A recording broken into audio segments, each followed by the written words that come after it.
பிள்ளைகள் எல்லாருக்குமே memory power improve ஆகணுன்னா meditations. மெயினாக மெடிடேஷன், ஒரு பீஸ்ஃபுல்லாக தூங்கக்கூடிய நிலமை.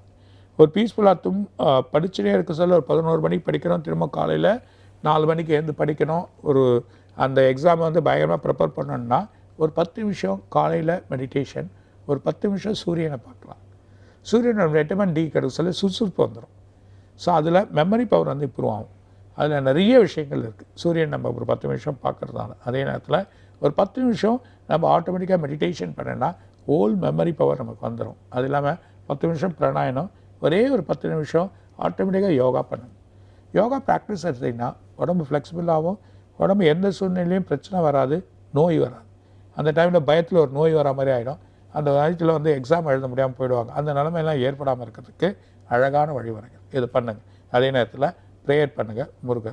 முருகருக்கு வந்து கடவுள் வேறு யாருமே கிடையாது.